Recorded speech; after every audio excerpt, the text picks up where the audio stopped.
हम श्री कृष्ण जी को लीलाधर समझा करते थे, लीलाधर कहा करते थे। वे लीलाधर नहीं हैं, उनकी लीलाएं तो बहुत सीमित हैं और उनकी लीलाओं से मोक्ष नहीं हो सकता।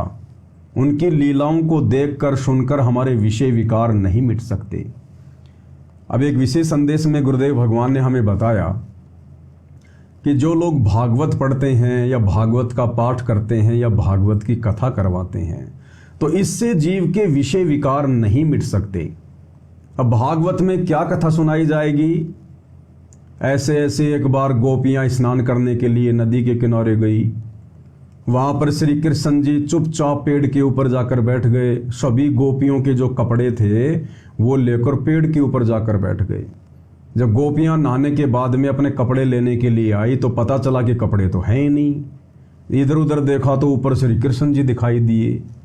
अब वो बेचारी कह रही हैं कि हमारे कपड़े दे दो, हमारे वस्त्र दे दो, हम निवस्त्र हैं, हमें शर्म आती है।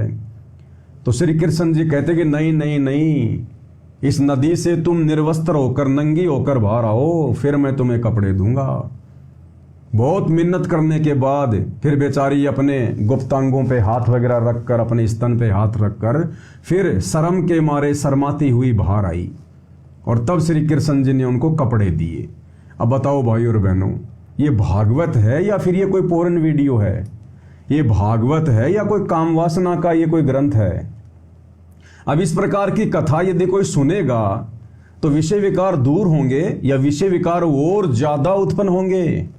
क्योंकि आदमी जब किसी के मुख से कोई कथा सुनता है तो उसके मन में एक चलचित्र चलता है कि जैसे श्री कृष्ण जी पेड़ पर बैठ गए तो पेड़ भी आएगा, श्री कृष्ण जी भी दिखाई देंगे सूक्ष्म रूप में, और फिर गोपियां निर्वस्त्र अपने स्तनों के ऊपर हाथ रखकर बाहर आती हुए भी हमें मन ही मन में दिखाई देती हैं। तो जब इस प्रकार के चलचित्र हमारे दिमाग में चलेंगे, जब ऐसी कथाएं हम पढ़ेंगे तो हमारे विकार कैसे समाप्त होंगे? और ज्यादा विकार बढ़ेंगे। इसलिए भाई और बहनों, असल कथा यदि संसार में कोई है तो केवल तत्व ज्ञान है।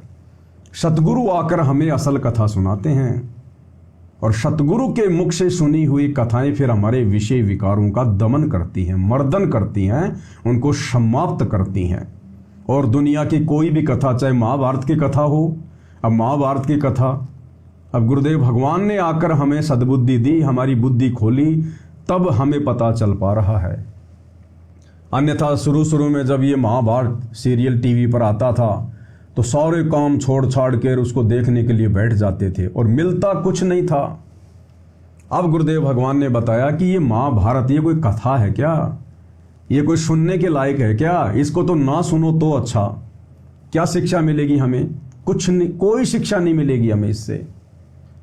दो भाइयों का आपस में बंटवारा और किस प्रकार से उन्होंने मरना ठान लिया, पूरा कुनबा नष्ट हो गया। युधिष्ठिर जिसको धर्मपुत्र कहते हैं,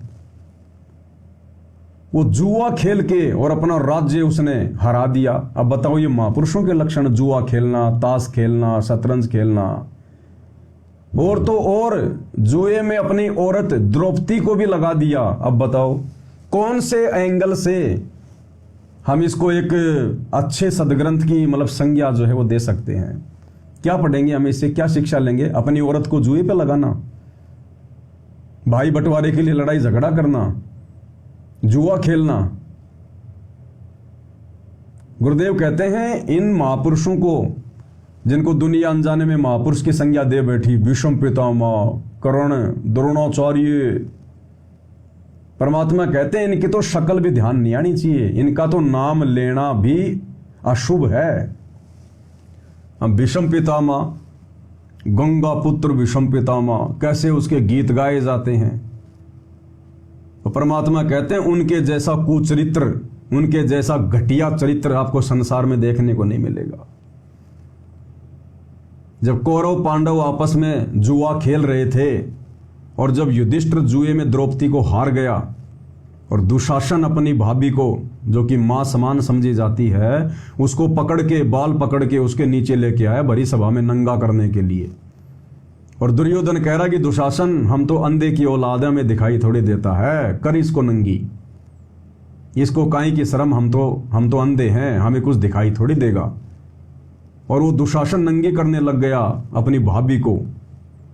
और उस सभा में कौन बैठा है? विषम पितामह, यानी उनका दादा।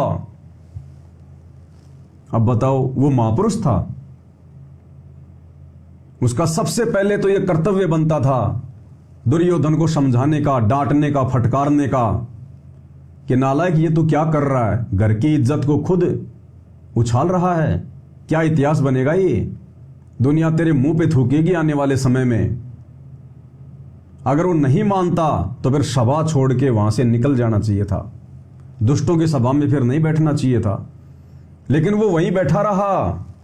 अब गुरुदेव भगवान ने, इस अंतर्यामी परमात्मा ने सच्चाई बताई कि वो विषम पितामह गंगा पुत्र, वो उस द्रौपदी को नंगा देखना चाहता था, नंगा निर्वस्त्र। उसके मन में पाप था, दोष था। तो ये है वो महापुरुष जिनकी हम कथाएं सुना करते थे, टीवी पर सीरियल देखा करते थे। इनका असली चरित्र अब गुरुदेव भगवान ने हमें तत्व ज्ञान से समझाया। तो भाइयों और बहनों, शिक्षा भी इन कथाओं से गुरु की शरण में आने के बाद केवल भगत ही ग्रहण कर सकते हैं। अब हम भगतों ने शिक्षा लेनी चाहिए इससे कि एक भगत का लक्षण होता है, अगर वो कहीं किसी पंचायत में जाकर बैठे, किसी सभा में अगर जाकर बैठे, तो भगत ने केवल सत्य का साथ देना चाहिए। अगर कोई गलत निर्णय कर रहा है, कोई गलत बात कर रहा है, तो भगत ने उसको स्वीकार नहीं करना चाहिए, उसको टोकना चाहिए। और यदि उस भगत की बात वहां पर नहीं सुनी जाती है तो भगत ने वहां पर फिर ज्यादा देर बैठना नहीं चाहिए, तुरंत अपनी बात कहकर सभा को त्याग कर चले जाना चाहिए।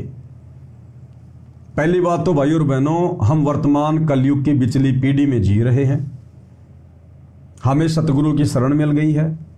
पहली बात तो हम भगतों ने इस प्रकार के लफड़ों में पड़ना ही नहीं है। गांव में कोई लड़ रहा है, कोई झगड़ रहा है, कोई मुकदमा कर रहा है, कोई पंचायत कर रहा है, भाई वो जाने और उसका काम जाने। हमने अपनी भक्ति करनी है, अपनी मर्यादाओं का ध्यान रखना है। अब हमने पहले की तरह फालतू में ठेकेदार नहीं बनना, पंचायती नहीं बनना, हमने जज नहीं बनना। अब हमें परमेश्वर ने समझा दिया कि बेटा सब अपने कर्मों का भोग भोगते हैं। आज अगर किसी के साथ में गलत हो रहा है तो सामाजिक दृष्टि में तो लोग यही कहेंगे कि देखो भाई बेचारा निर्दोष था, गरीब आदमी था और जानबूझ के उसको सताया जा रहा है, उसको दुखी किया जा रहा है। लेकिन गुरुदेव ने बताया कि बेटा यहां पर एक आत्मा के असंख्य जन्म हो चुके हैं और जिस व्यक्ति को आज दुखी किया जा रहा है, सताया जा रहा है, ना जाने किसी जन्म में इस व्यक्ति ने उसको भी सता रखा है, दुखी कर रखा है। ये अपना कर्म फल भोग रहा है और किसी के कर्म फल में हम बीच में ठेकेदार ना बने। हम केवल संदेशा दे सकते हैं परमात्मा से जुड़ने के लिए, भक्ति करने के लिए, अन्यथा वो अपना कर्मदंड भोगेंगे। इसलिए भाइयों और बहनों, हमें भक्ति मिल गई, सतगुरु मिल गया, तत्व ज्ञान मिल गया। झगड़ा चाहे पड़ोस में हो चाहे रिश्तेदारी में हो, वो पड़ोसी जाने और रिश्तेदार जाने। हमने ना तो फालतू की कोई गवाही देनी है, ना हमने फालतू का कोई गवाह बनना है। और जिस समय लड़ाई झगड़ा हो उस समय बैठ के अपनी माला लेके अपने घर में बैठ जाओ, देखना भी नहीं है। अगर खड़े होके देखेंगे तो भी हम परमात्मा के दोषी बनेंगे और ये काल फिर हमें किसी न किसी प्रकार से हमारे को फिर घुमा देगा। फिर आई विटनेस में आपका भी नाम लिख दिया जाएगा कि साहब जिस समय लड़ाई झगड़ा हो रहा था, जिस समय ये लोग मेरे घर पर आए थे डंडे लेके, हथियार लेके, उस समय वो फला फला है, वो रामचंद्र दास भी गेट पे खड़ा होके देख रहा था। तो उसी समय पुलिस फिर आपके भी ले लेगी बयान, आजा भाई, बोल भाई तूने क्या देखा। अब आप क्या कहोगे बताओ। अगर ये कहोगे कि मैंने नहीं देखा तो ये झूठ हो गया, और देखा और यदि फिर आप उनके बीच में पड़ोगे फिर आपकी भक्ति डिस्टर्ब हो जाएगी। तो वर्तमान में तो भाई और बहनों, हमने बिल्कुल हर प्रकार से आंख बंद कर लेनी है संसार से। कौन लड़ रहा है, कौन झगड़ रहा है, कौन मर रहा है, बाढ़ में जाओ। ये दुनिया, ये काल का लोक है, यहां कभी शांति नहीं हो सकती। अगर शांति होगी तो सतगुरु के चरणों में आने से, सतगुरु की शरण में आने से, उनकी भक्ति से, उनके आशीर्वाद से। तो हमने किसी प्रकार के लफड़े में नहीं पड़ना है और अपनी भक्ति पे हमने ज्यादा ज्यादा ध्यान देना है और फालतू के लोगों के साथ में ना हमने व्यर्थ में उठना और बैठना है। अगर उठोगे बैठोगे, कल को कोई दो बात हो गई तो उसमें आपको भी बीच में ठोक दिया जाएगा। इसलिए परमात्मा कहते हैं दुनिया से ती दोस्ती, पड़े भजन में भंग, एकाएकी राम से के साधु के संग। तो प्रसंग चल रहा था महाभारत का। तो शिक्षा भी इन ग्रंथों से सतगुरु की शरण में आने के बाद, सतगुरु के सत्संगों को सुनकर भगत ही ग्रहण कर सकते हैं। तो हमें शिक्षा लेनी चाहिए कि किस प्रकार से भाई बंटवारे को लेकर और पूरा का पूरा खानदान नष्ट हो गया, पूरे कौरव नष्ट हो गए, करोड़ों की संख्या में सैनिक मरवा दिए गए, और अंत में उनको भी जो है हिमालय में जाके गल के मरना पड़ा। पांडवों को भी थोड़े बहुत दिन उन्होंने राज्य किया करोड़ों लोग मरवा के, उसके बाद उनको भी हिमालय में जाके गल के मरना पड़ा और फिर नरक में डाले गए। तो सतगुरु की शरण में आने के बाद हम भगत भाई बहनों ने शिक्षा मिलती है कि ये जमीन, ये जायदाद, ये मकान, ये संपत्ति, ये यहीं की यहीं पड़ी रह जाएगी। और ना जाने कितने लोग इनके ऊपर मुकदमे कर करके मर गए, लड़ाई झगड़ा कर करके मर गए, रजिस्ट्रियां करवा करवा के मर गए। ये जमीन यहीं की यहीं पड़ी है और लोग ना जाने कितने मर गए, खप गए। तो अब सतगुरु की शरण में आने के बाद हमने संतोष भी करना पड़ेगा, धैर्य भी धारण करना पड़ेगा। अगर भक्तों का भी आपस में भाई बंटवारा होता है, दूसरे परिवार वाले या भाई बंधु आपके अनुपदेशी हैं, और यदि बंटवारा होता है तो भगत ने उस बंटवारे में किसी भी प्रकार से लड़ाई झगड़े की कोई गुंजाइश नहीं रखनी चाहिए। भगत ने तो करना ही नहीं है लड़ाई झगड़ा, भले भगत के साथ में दूसरे अनुपदेशी अन्याय क्यों ना कर रहे हैं, भले आपको 1 बीघा जमीन, 1 एकड़ जमीन आपको कम क्यों ना दे रहे हैं, भले आपको सबसे घटिया जमीन क्यों ना दे रहे हैं, भले आपको वो पुराने वाले मकान क्यों ना दे रहे हैं, भगत ने हर स्वीकार कर लेना चाहिए, अड़ना नहीं चाहिए। परमात्मा कहते हैं दास गरीब शकल में साहिब, नहीं किसी से अड़ना रे। उस समय वो भी हमारी परीक्षा होती है, हमारी परीक्षा। सतगुरु वो परिस्थितियां पैदा करके अपने भगत की जो है वो परीक्षा ले लेता है कि देखता हूं मेरे भगत के मन में अभी भी ये संपत्ति के प्रति, मकान के प्रति, जायदाद के प्रति अभी भी मन में किसी प्रकार की कोई ठूठा है या नहीं है। मेरे भगत के अंदर धैर्य, संतोष, ये गुण आए कि नहीं आए। अपने सतगुरु पर भगत विश्वास करता है कि नहीं करता है, या भगत भी उनकी तरह हो जाएगा कि नहीं वो जमीन तो बंजर है, उसमें तो कुछ पैदा ही नहीं होता, मैं क्या करूंगा उसको लेके। कोई ना नुकर नहीं, वो आपकी पैतृक संपत्ति है। सोचिए आप पैदा हुए और आप किसी भिखारी के घर में पैदा होते तो आपको तो वो जमीन भी ना मिलती जो बंजर आपको मिल रही है। आप किसी रेड लाइट पर किसी भिखारी की औरत के गर्भ से जन्म लेते, पैदा होते, गाड़ियों का धुआं, मिट्टी आपको ये फांकने को मिलती, वहीं रोड पे सोना पड़ता, रेड लाइट पे उस पुलिये के नीचे जहां पर लोग पेशाब करते हैं, आपको वहां पे सोना पड़ता। आज कम से कम आपको अपने बाप का भाई बंटवारे में वो पुराना मकान तो मिल रहा है। तो इस प्रकार से भी हमने संतोष करना चाहिए इस ज्ञान को आधार बनाकर। और दूसरा सबसे बड़ा संतोष कि मैं तो सतगुरु की शरण में हूं। मेरा सतगुरु तो बंजर में भी सोना उपजा दे, बंजर में भी। जब धना भगत के खेत में परमेश्वर ने बीज भी नहीं डालने दिया, धना भगत खाली छोटे छोटे कंकर फेंक के आ गया और परमात्मा ने तुम्बे में जवार दे दी। हो सकती है क्या? अपना विधान परमात्मा खुद ही चेंज कर सकता है। तुम्बे में तो तुम्बे के बीज होंगे, परमात्मा ने ज्वार भर दी, ज्वार, और बिल्कुल साफ सुथरी।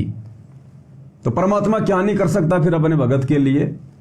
तो ये समय भाई और बहनों हमारी परीक्षा का होता है।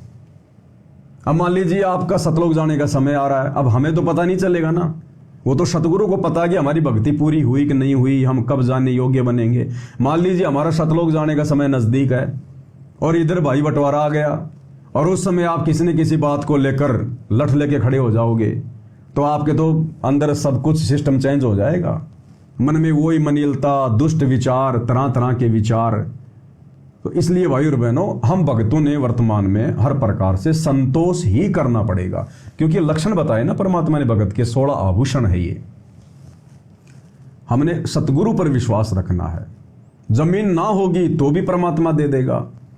एक सत्संग में गुरुदेव ने बताया कि ये परमात्मा, जब तुम अपने घर का दरवाजा खोलो तो तुम्हें नोटों से भरा हुआ मकान मिले, नोटों से भरा हुआ, और दुनिया के किसी भी बैंक से जाके तुम मिला लेना, किसी भी बैंक से, अगर जरा भी नंबर में कोई उकचुक मिल जाए तो ये वो परमात्मा है। एक सत्संग में गुरुदेव ने गोरखनाथ का उदाहरण दिया कि किस प्रकार से उसने, जब उसके गुरु ने जब कहा कि गोरखनाथ मैं पानी पीऊंगा, पानी निकाल, तो गोरखनाथ पानी निकालने लग गया। और उसके बाद उसका गुरु जो सोने की ईंटें छुपा के रखा हुआ था, गोरखनाथ ने निकाल के कुएं में डाल दी। उसका गुरु बड़ा नाराज हो गया, तूने सत्यानाश कर दिया, ये कर दिया, वो कर दिया, मैं इसका भंडारा करता। तो गोरखनाथ ने फिर अपनी सिद्धि शक्ति से, पास में एक छोटा सा पहाड़ था, मंत्र बोल के पूरा का पूरा सोने का बना दिया, सोने का। किसने बनाया? गोरखनाथ ने। गोरखनाथ कौन था? कोई भगवान नहीं था, कोई देवता नहीं था, कोई अवतार नहीं था। आप और हमारे इतने दो कोटि का जीव था। थोड़ी बहुत अपनी भक्ति करके, तपस्या करके परमात्मा से सिद्धियां प्राप्त कर रखी थी, खिलौनों से खेल रहा था, पूरा पहाड़ सोने का बना दिया। और फिर गुरुदेव ने बताया कि बच्चों, जो परमात्मा तुम्हें मिल गया है सतगुरु के रूप में वर्तमान में, ये परमात्मा तो पूरी धरती को सोना बना दे, पूरी धरती को। लेकिन फिर तुम खाओगे क्या? अनाज कहां पैदा करोगे? तो भाई और बहनों, सतगुरु कुछ भी कर सकता है, सतगुरु समर्थ है, लेकिन सतगुरु ने हमसे भक्ति भी करवानी है। सतगुरु ने धीरे धीरे हमारे सारे रोग काटने हैं, हमारे विषय विकार काटने हैं। इसलिए अब ये परमेश्वर आप और हमारी डोर, रस्सी, नकेल अपने हाथों में पकड़ कर ही ये चलाएगा। तो हमने हर समय, हर स्थिति में सतगुरु की रजा में राजी रहना है कि जैसा मेरा भगवान, मेरे गुरुदेव जैसा मुझे रखें, जैसा मुझे चलाएं, मैं उसी अनुसार उनकी रजा में राजी रहकर ही प्रसन्न रहूंगा। इसलिए भक्तों ने कहीं कोई आड़ आड़ास नहीं करनी चाहिए। ये सतगुरु का ज्ञान है, सतगुरु के सत्संगों का निष्कर्ष है ये। मैं पवनदास कोई उपदेश नहीं दे रहा, ये बातें मेरे ऊपर भी लागू हैं, आप बातें आप पर भी लागू हैं, सब पर लागू हैं। तभी हमारी भक्ति सफल होगी, नहीं भक्ति सफल हो ही नहीं सकती। अगर आप किसी भी बात को लेकर मनमुटाव कर लोगे, लड़ाई झगड़ा कर लोगे, तो पहली बात तो हमारा अंतःकरण खराब हो जाएगा, समय पर हमारा भजन नहीं होगा, कोर्टों के हम चक्कर काटेंगे, तारीखों पे तारीखें, दुनिया भर की टेंशन, वकील लूटेगा, और क्या पता केस हार जाएं, जीत जाएं, सजा हो जाए, हमेशा दिमाग में टेंशन रहेगी। तो भक्ति कहां करेंगे? हम कर ही नहीं पाएंगे भक्ति। इसलिए परमात्मा कहते हैं थोड़ा खा लो गम खा लो। कबीरा आप ठगाइए और न ठगिए कोई, आप ठगाए सुख होत हैं और ठगे दुख होए। इसलिए भगत को यदि कोई ठग रहा है, भगत को यदि कोई मूर्ख समझ रहा है, पागल समझ रहा है, तो समझने दो। वो कितना खा लेगा, कितना लूट लेगा, और लूट कर खाकर जाएगा कहां? परमात्मा के बच्चे का खाकर कभी कोई सुखी हुआ है क्या? और फिर परमात्मा अपने बच्चे को वो दे देगा, अपने भगत को वो दे देगा जिसकी कोई कल्पना नहीं कर सकता, कल्पना भी। तो हमने अपने गुरुदेव भगवान की रजा में राजी रहना है।